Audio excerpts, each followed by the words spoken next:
Support WrestleTalk! Hello and welcome to the WrestleTalk Reactive News with me, Reacty Andy Datson, and you with all your gold. React Tempest. Tempreactor.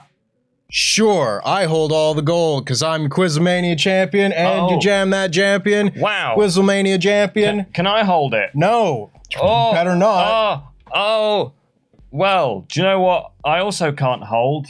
In my disappointment at how everything's gone boobs up in AEW. What a segue. That was a great segue, and it seems to have got even worse. Or not even worse, but kind of, it's not getting any better. It appears that the situation, more details that we are being allowed to be privy to at this point, with seemingly the investigation wrapping up and just more people talking about things. Yes. It seems like the situation has been worse than initially reported. Yeah, because there's been a few things coming out the past week. We obviously saw the teasers for the Elite coming back on Wednesday. So I was like, okay, well, things seem to be wrapping up because otherwise they wouldn't be doing that. Ace Steel was released last week, which was what we learned, CM Punk's trainer. And now it looks pretty much 100% certain that Punk himself is not going to be returning to AEW ever. Really, it's more likely that if we see him again, it will be in a different WWE promotion. The latest news of this comes from today's Wrestling Observer newsletter, with Dave Meltzer writing, a few names were mentioned, with Chris Jericho being the name mentioned most, but that many, if not most, of the key top names were saying that they wouldn't work with him. One top star noted, Punk won't be back, his value on screen isn't 1% worth the hassle and black cloud he causes backstage. Another top star noted the team has decided he's out, and regardless of some being willing to work with him, the collective decided that he was voted off the island. Much like real Love Island, he's being voted out for being too much of a butthole. As is also the case on Survivor, where you get voted off for being a butthole. I'm assuming very similar shows. I think so, yeah. Yeah. Maybe a little less ass shaking on Survival. Not enough, if you Survivor. ask me. But yeah, so CM Punk really does appear to be out. We spoke about it last week of how pretty much he's having conversations with Tony Khan and AEW about buying out his contract. That in itself was a massive indication that there are no plans to bring him back, because why would you bring someone back if you're trying to buy out their contract? There have been sort of slight rumors that WWE would be interested, even though Triple H and Punk have a pretty sketchy history together. The bringing back CM Punk to WWE, CM Punk, who was such a massive asset to AEW, and like, wow, look at this guy, he's gone to AEW, they really are a contender. And now if he goes back, much like with Cody Rhodes, everyone's like, oh, WWE is the best, and everyone wants to go back there eventually. There is an optics issue there on AEW's half, but at the same time, I don't know that it then is worth the hassle. And I don't think that the optics of, one of your top stars ever is going back to WWE is really that big of a deal because of the circumstances surrounding this specific issue. Yeah, and the latest we have on whether WWE has actually contacted Punk or Steel, which if they have, that's illegal because they're under contract or non-complete clauses, but they apparently has been no communication between both parties. Legally, there still couldn't be with Punk, says Dave, since he is still under contract to AEW. There is no indication one way or the other of Paul Levesque, Triple H, or Nick Khan's feelings on this matter, as it is very tricky for obvious reasons. Would you ever want to see him back in WWE, or you were like, do you know what? You are too much of an issue. Just stay out of it. I would be saddened to think that CM Punk has had his last wrestling match ever. At the same time, I would not be surprised whatsoever if that was the case. I think that's more than likely the case. CM Punk is one of the biggest stars of this and the previous generation. Yeah. And having him in a wrestling company, on TV, having matches, telling compelling stories, as a fan, that's what I want. But at the same time, I do understand that this is a human issue as opposed to just a TV show issue.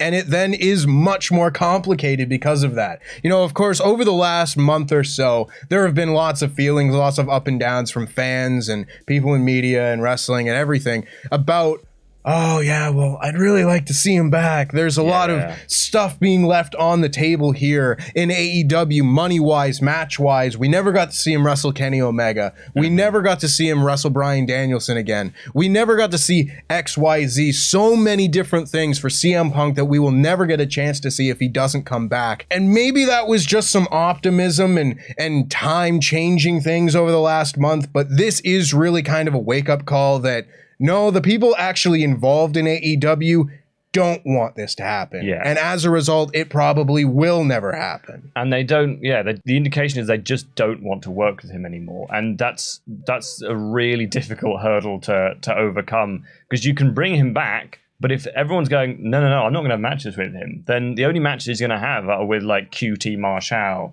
and Satnam Singh and stuff. So there's no point in bringing him back if none of your top stars want to wrestle with him.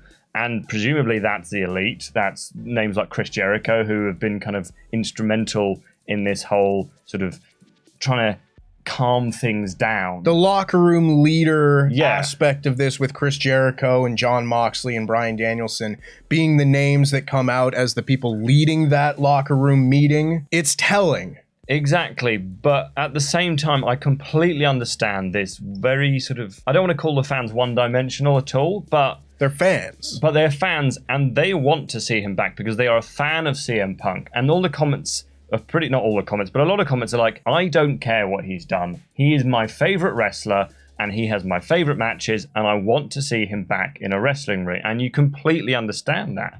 It's so... I'm guilty of that as well. He's one of my favorite wrestlers ever, and I want to see him have great matches, but I also do kind of understand the situation here a little bit. I mean, we've seen it in other sports in just the last week, so I don't know if you probably haven't seen, but you know Cristiano Ronaldo? I'm familiar. He basically got very upset that he wasn't playing in a match, and he pretty much walked off before the match had finished, and everyone was like, you asshole, why are you doing this? He's since played, and everyone's like, yeah, but he's Cristiano Ronaldo. I just want to see him play because he is one of, if not the best football player of all time. And other clubs are like, well, we'll sign him because then we get to have Cristiano Ronaldo. And it's a bit like the same with WWE. Like, yeah, he seems like not the greatest dude to work with, but it's CM Punk.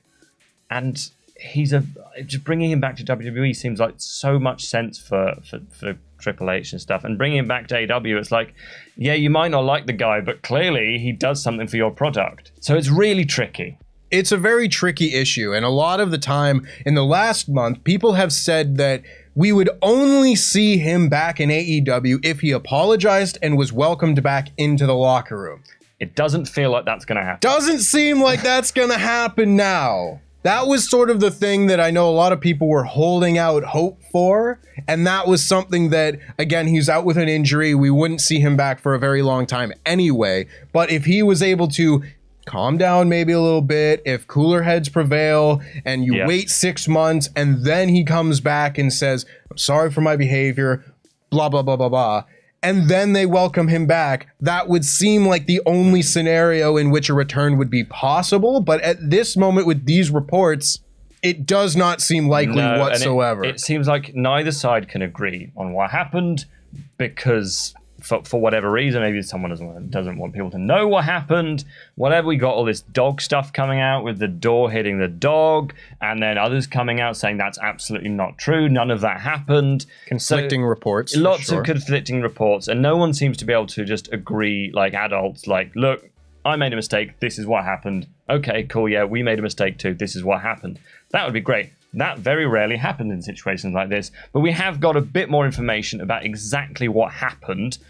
Information is sort of trickling out, and Fightful Select is a bit more regarding exactly what went down. So Sean's written, with the Elite set to return, we've learned more about the situation surrounding Brawl Out. We've heard about some of the names that were around during the Brawl who were suspended as they were physically involved, but there were also several that approached shortly thereafter. One of those was Chris Jericho, who was heavily lauded by those we spoke to for his resolve and demeanor stepping up during the scrum right after the incident took place. Fightful Select was told by numerous sources that Chris Jericho approached CM Punk unhappy about the brawl-out fight as well as the nature of the scrum that had just taken place. Jericho told CM Punk that he was a cancer to the locker room and a detriment to the company. Those who spoken to didn't recount CM Punk's reply verbatim, but did say that if he effectively told Chris Jericho that it wasn't his business and he needed to leave. So Chris Jericho has really come out quite well in all of this. However, it's not really the news here. Like it's not that surprising that Chris Jericho is a locker room leader and he's trying to get people to grow up. And it feels like that is something I've been saying a lot.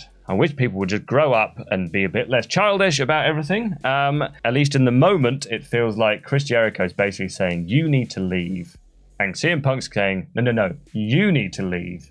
And then Chris Jericho goes, no, you need to leave +1.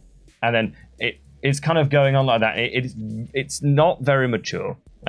Chris Jericho is obviously trying to kind of ease the situation and trying to calm things down, but calling Punk a cancer to the locker room and a detriment to the company, that doesn't feel like it's only Chris Jericho's opinion. No, but I will say that the locker room leader aspect of this is very important and very integral to this story, because again, if it was just some young guy who doesn't have any sway in the locker room saying this, then it's just someone's opinion and you can just kind of say, well, maybe it's not shared by many people, maybe that opinion doesn't hold that much weight, but it is Chris Jericho's opinion, someone who has been there since the first day of AEW, someone who is a locker room leader and has been reported as such multiple times over the last couple of months, and that opinion holds a lot of sway. If he is one of these people, and we've seen reports that he is, that says that he doesn't want to work with CM Punk, that he doesn't like CM Punk, thinks he's a cancer and a detriment to the company, that is something that is very important. And of course, we've seen the report come out that he's been signed to an extension with a bigger role backstage in AEW and a mentorship role, and that is also very telling. To come out of this and then sign him to an extension with more responsibility, that obviously shows that Tony Khan very much appreciates Chris Jericho's opinion and input. And if that's the input of one of your top stars about another top star who's being voted off the island, I don't think it looks likely that he'll be back. No, and if anyone came up to me, no matter where I worked, whether I worked here at a grocery store, on OnlyFans, whatever I did, and came up to me and said, you're a cancer and a detriment to this company, I'd be like, well, I'm about to be sacked. Because that's not the sort of language you use to someone who you like. As always, this is a developing story.